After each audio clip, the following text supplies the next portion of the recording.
ఉంటాడు.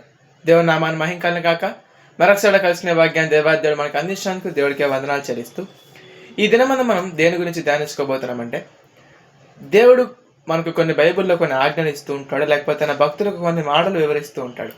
ఆ మాటలు మనం చెప్పింది చెప్పినట్టు చేస్తే, ఒక పొల్లైనను ఒక సున్నైనను తప్పిపోకుండా చేసినట్లయితే మనకొచ్చే ప్రతిఫలం అనేది వేరేగా ఉంటుంది. కానీ కొంతమంది ఏం చేస్తుంటారంటే వాళ్ళకి అనుకూలంగా వాటిని మార్చుకోవడానికి ప్రయత్నిస్తూ ఉంటారు. ఫర్ ఎగ్జాంపుల్, ఇప్పుడు మ్యాథమెటిక్స్లో జస్ట్ ఓన్లీ సబ్ట్రాక్షన్ని మీరు ఎగ్జాంపుల్గా తీసుకున్నట్లయితే 5 - 3 చేస్తే 2 అవుతుంది. అదే 3 - 5 చేస్తే ఆన్సర్ 2 కానీ మైనస్ అంటే ఆపోజిట్ డైరెక్షన్కి మారిపోతుంది.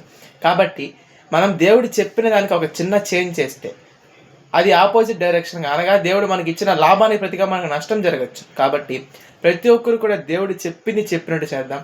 మనం రాబోయే దినాల్లో కూడా దేవుడు చెప్పింది చెప్పినట్టు చేసి మేలులు పొందుకున్న భక్తుల గురించి కూడా మనం తెలుసుకుందాం.